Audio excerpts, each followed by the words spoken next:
بسم اللہ الرحمن الرحیم۔ السلام علیکم ناظرین، پیس اینڈ پیس چینل میں خوش آمدید۔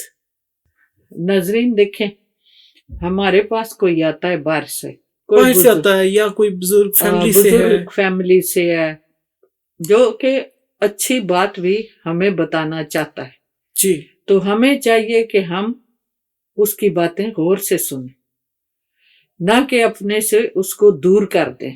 جی، تحمل سے اس کی بات سنیں۔ اور آپ کو پتا ہے کہ اچھی باتیں سننے سے انسان سیکھتا ہے، سمجھتا ہے، جیسا کہ قرآن میں ہر بات اللہ کی بتائی بات ہے جو ہمارے ہی فائدے کے لیے۔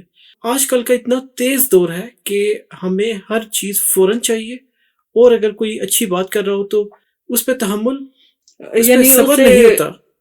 غور اور اس کے ساتھ غور سے اور صبر کر کے اس کی بات سننی چاہیے، تسلی سے سننی چاہیے کہ وہ کیا بات کر رہا ہے، نہ کہ ہم اس پہ غصہ کریں یا برا منائیں۔ کہ کیا بات کر رہا ہے۔ اسی بارے میں اللہ تعالیٰ نے سورہ انعام کی آیت نمبر 52 میں ہمیں کچھ بتا رکھا ہے۔ اب آپ کو اس کا ترجمہ بتاتے ہیں کہ اللہ تعالیٰ نے ہمیں اس میں سورہ انعام میں کیا بتایا۔ جی، ترجمہ کچھ یوں ہے: اور نہ دور ہٹاؤ اپنے پاس سے ان لوگوں کو جو پکارتے ہیں اپنے رب کو صبح اور شام، طالب ہیں وہ اس کی توجہ کے، نہیں تم پر ان کے حساب میں سے کسی چیز کی یعنی جوابدہی نہیں ہے، اور نہ تمہارے حساب میں سے ان پر کسی چیز کی جوابدہی، بس دور ہٹا دیا تم نے ان کو تو ہو جاؤ گے تم ظالموں میں سے۔ ہاں، اس پر آپ کو تھوڑی سی تفصیل بتاتے ہیں۔ جی ناظرین، اس آیت کا مطلب تو یہ ہوا کہ نہ دور ہٹاؤ اپنے پاس سے ان لوگوں کو جو پکارتے ہیں اپنے رب کو صبح اور شام، یعنی نیک لوگ، اللہ والے لوگ جو اللہ کی حمد کرتے ہیں، جن کے دل میں اللہ ہے، جن کے دل میں خدائے خوف، اور وہ صبح شام اللہ کو یاد کرتے رہتے ہیں، اور وہ طالب ہیں اس کی توجہ کے۔ یعنی جیسا کہ کہا جاتا ہے کہ اللہ تعالیٰ شارک سے قریب ہے، تو جو لوگ اللہ کو پکارتے ہیں اللہ بھی ان کو یاد کرتا ہے۔ تو اس لیے یہاں پر یہ کہا گیا ہے کہ یہ لوگ جو اللہ کو صبح شام پکارتے ہیں وہ طالب ہیں، یعنی وہ چاہتے ہیں اللہ تعالیٰ کی توجہ کو، تو نہیں تم پر ان کے حساب میں سے کسی چیز کی جوابدہی۔ تو اس کا مطلب یہ ہوا کہ ان کا حساب کتاب اس سے ہمارا کوئی لینا دینا نہیں ہے، اسی طرح نہ تمہارے حساب میں سے ان پر کسی چیز کی جوابدہی۔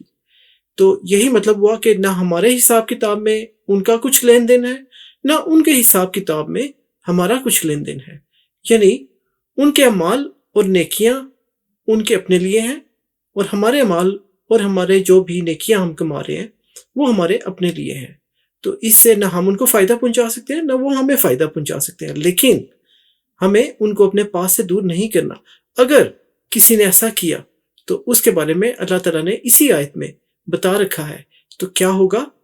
بس دور ہٹا دیا تم نے ان کو تو ہو جاؤ گے تم ظالموں میں سے، یعنی آپ ظالم جیسے بن جائیں گے اگر ہم نے ان لوگوں کو اپنے سے دور کر دیا۔ تو اس لیے جو خاندان کے بزرگ ہیں جو آپ سے اچھی باتیں کرتے ہیں ان کی قربت حاصل کرنا بہت ضروری ہے ہمارے لیے، ہماری رہنمائی کے لیے، اور اللہ کا یہی پیغام تو قرآن پاک میں ہے۔ تو آپ کے خاندان میں کوئی بزرگ ہو یا کوئی آپ کے پاس آیا ہے جو اللہ باہر سے آیا، کوئی جس کا تعلق آپ کے خاندان سے نہیں ہے لیکن وہ آپ کے پاس آیا ہے اور آپ اللہ تعالیٰ کی اچھی باتیں تو کچھ نہیں کہتا، خدا رسول کو یاد کر رہے ہیں نا، بالکل، اور اچھی بات ہے اللہ رسول، خدا رسول کو یاد کرنا، عبادت کرنا۔ اپنے لیے انسان کچھ مانگتا ہے اللہ سے، بالکل، اللہ کو تو نہیں ضرورت آپ کی عبادت کی یا کچھ آپ سے اللہ تعالیٰ مانگتا ہے، ہم ہی لوگ مانگتے ہیں اللہ تعالیٰ سے، ہمیں ضرورت ہے بخشش کی، جنت کی۔ ایگزیکٹلی۔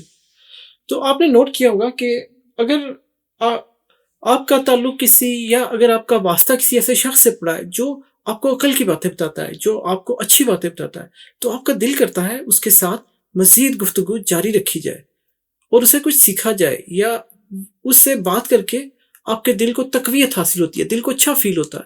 تو اس طرح کی اچھی پرسنالٹیز ہوتی ہیں جو ہماری روزمرہ کی زندگی میں ہمیں ملتی ہیں۔ لیکن اب یہاں پہ اس لیول کو اللہ تعالیٰ کی باتوں کے ساتھ بھی دیکھیے کہ جو اللہ کو یاد کرتے ہیں. تو اللہ تعالیٰ ہمیں توفیق دے اور صبر عطا فرمائے تاکہ ہم اور عقل دے تاکہ ہم ان سے کچھ سیکھنے کا موقع ہمیں دے اللہ میاں. بالکل بالکل کہ اچھی باتیں سیکھیں اور اچھا عمل کریں. بالکل. یہ اپنے ہی لیے ہے، کسی کے لیے نہیں ہے. اس میں ہمارا ہی فائدہ ہے. بالکل. اس میں ہمارا ہی فائدہ ہے. تو ناظرین، ہماری دعا ہے تمام دیکھنے سننے والوں کے لیے بشمول ہم کہ پروردگار اللہ تعالیٰ ہمارے گناہوں کو معاف فرمائے آمین اور ہماری برائیوں کو ہم سے دور کرے آمین اور ہمیں دنیا سے نیک بندوں کے ساتھ اٹھائے. آمین. ناظرین، یہ دعا جن سی ہے یہ سورہ آل عمران کی آیت نمبر 193 ہے. تو یہاں پر دیکھنے والوں کو یاد دلاتے چلیں کہ جن لوگوں نے چینل کو سبسکرائب نہیں کیا وہ چینل کو سبسکرائب کر لیں تاکہ ہماری حوصلہ افزائی ہو اور ہم اللہ کی باتوں کے لیے ایسی ہی ویڈیوز آپ کے لیے لاتے رہیں. ویڈیوز کو لائک اور شیئر بھی ضرور کیجیے تاکہ نیکیاں پھیلانے میں ہم سب شامل رہیں ایک ساتھ. تو ابھی آپ سے چاہتے ہیں اجازت، ملیں گے ہم انشاءاللہ آپ سے اگلی ویڈیو میں. تب تک کے لیے ہماری طرف سے خدا حافظ. اپنا بہت خیال رکھیے گا. اللہ حافظ.